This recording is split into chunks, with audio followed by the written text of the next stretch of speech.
नया हिंदुस्तान जिंदाबाद, नया हिंदुस्तान जिंदाबाद।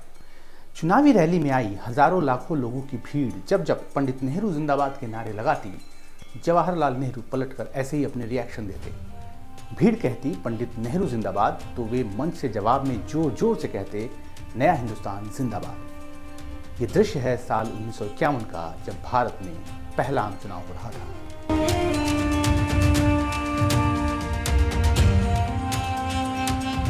नमस्कार दोस्तों, साल 1951-52 ये पहली बार था जब दुनिया की आबादी का छठा हिस्सा 1/6 ऑफ वर्ल्ड्स पॉपुलेशन अपने राजनीतिक प्रतिनिधियों को चुनने के लिए अपने मताधिकार का प्रयोग कर रहा था।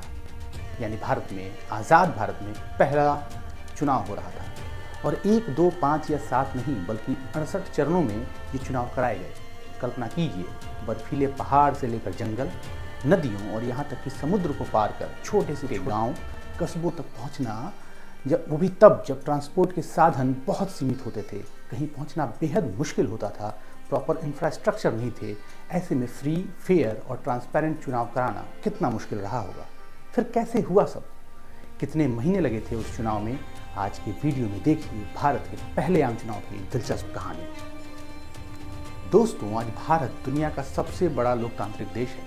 सदियों की गुलामी से छुटकारे के बाद इतने विशाल और विविधता वाले देश के लोगों ने जिस तरह से लोकतंत्र की पद्धति को अपनाया और जिया, ये अपने आप में दुनिया में एक मिसाल है।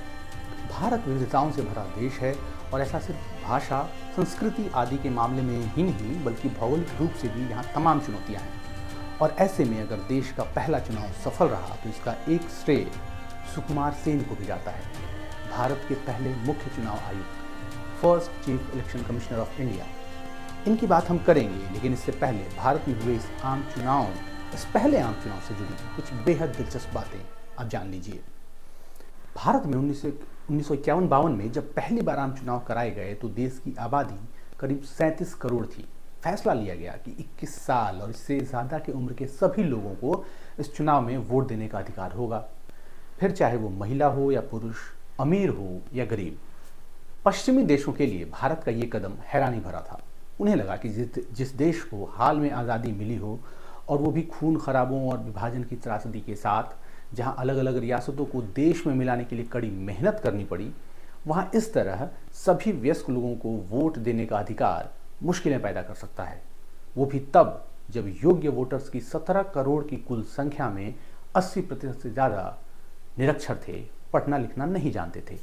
और ये पूरी कवायद इस बात से भी उलट थी कि कई पश्चिमी देशों में वोट देने का अधिकार सबसे पहले केवल अमीर पुरुषों को दिया गया था, फिर धीरे धीरे मजदूरों और महिलाओं को इस प्रक्रिया में शामिल किया गया। भारत इस मामले में सबसे अलग था। एक और बात, भारत के पहले आम चुनाव से पहले भारत की आबादी के करीब केवल 14% लोग ही थे जिन्होंने अपने मताधिकार का प्रयोग किया था, यानी उन्हें वोट देने का अनुभव था।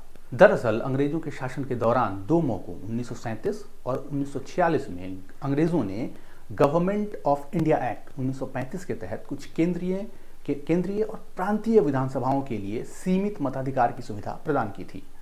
ऐसे में एक तरह से करोड़ों हिंदुस्तानियों के लिए वोट डालना एक नई बात थी। आज की तरह इतना मजबूत प्रचार तंत्र भी नहीं था और ना ही लोगों को अनुमान था कि वोट से वो क्या करने जा रहे हैं। अब ये सवाल भी उठता है कि जब भारत 1947 में आज़ाद हुआ तो चुनाव में इतनी देरी क्यों? दरअसल इसकी वजह ये रही कि हमारे पास अपना संविधान नहीं था, नियम कायदे नहीं थे, जिसके बनने और लागू होते होते 1950 का साल आ चुका था, इसलिए ये देरी हुई। वैसे चुनाव के लिए मतदाता सूची की तैयारी आज़ादी के तुरंत बाद ही शुरू कर दी गई थी। नवंबर 1947 में ही प्रांतीय और राज्य सरकारों को इस ओर गौर करने और मतदाता सूची तैयार करने के लिए एक योजना तैयार करने के लिए कह दिया गया था।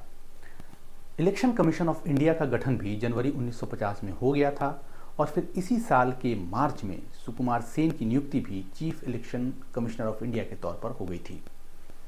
सुकुमार सेन 1921 में भारतीय सिविल सेवा के अधिकारी बने थे। बंगाल के कई जिलों में काम करने के बाद वो पश्चिमी बंगाल के मुख्य सचिव के पद पर पहुंचे थे, जहां से उन्हें मुख्य चुनाव आयुक्त के पद पर दिल्ली लाया गया था।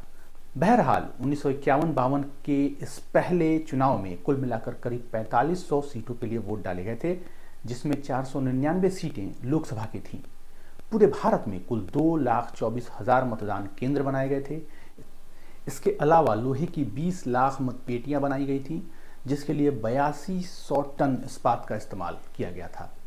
कुल 16,500 लोगों को मतदाता सूची बनाने के लिए 6 महीने के अनुबंध पर रखा गया था। इस चुनाव में एक बड़ी समस्या महिला मतदाताओं का नाम मतदाता सूची में जोड़ना था। असल में बहुत सी महिलाओं को तब अपना नाम बताने में झिझक थी। वो खुद को किसी की बेटी या फलां की पत्नी बताना ठीक मानती थी, लेकिन चुनाव आयोग का साफ निर्देश था कि मतदाता का नाम ही मतदाता सूची में लिखा जाए। इस वजह से करीब 80 लाख महिलाओं का नाम मतदाता सूची में नहीं लिखा जा सका। हालांकि आगे चलकर इसका फायदा मिला और बाद के चुनाव में महिला मतदाता सूची में नाम दर्ज कराने के लिए खुलकर आने लगी। बहरहाल पहले आम चुनाव के लिए करीब 56,000 लोगों को प्रिसाइडिंग ऑफिसर के तौर पर चुना गया था। साथ ही उनकी मदद के लिए 2,28,000 सहायकों और 2,24,000 पुलिसकर्मियों को तैनात किया गया था। उस चुनाव में एक और समस्या बड़ी संख्या में लोगों का अशिक्षित होना भी था। ऐसे में चुनाव आयोग ने एक अलग आइडिया निकाला। मतपत्र में उम्मीदवारों के नाम के आगे चुनाव चिन्ह छापा गया और इसके अलावा हर मतदान केंद्र पर अलग अलग मतपेटियां रखी रहती थी, जिस पर पार्टी का चुनाव चिन्ह बना होता था और मतदाताओं को उसमें अपना वोट डालना पड़ता था।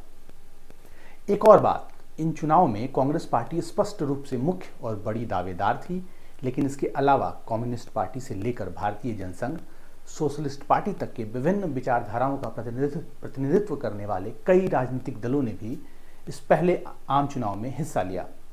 14 पार्टियों को राष्ट्रीय पार्टी की मान्यता दी गई, जबकि कुल 53 पार्टियों ने यह चुनाव लड़ा। आजाद भारत के इस पहले आम चुनाव का पहला वोट 25 अक्टूबर 1951 को हिमाचल प्रदेश की चीनी तहसील में डाला गया। पूरे देश में वोट डालने की प्रक्रिया 1952 के जनवरी और फरवरी में भी अलग अलग चरणों में चलती रही। आंकड़े बताते हैं कि पूरे देश में व्यापक अशिक्षा और तमाम तरह की मुश्किलों के बावजूद 60% लोगों ने अपने मताधिकार का इस्तेमाल किया। साल 1952 के फरवरी के अंतिम सप्ताह में पूरे देश में मतदान समाप्त हुआ।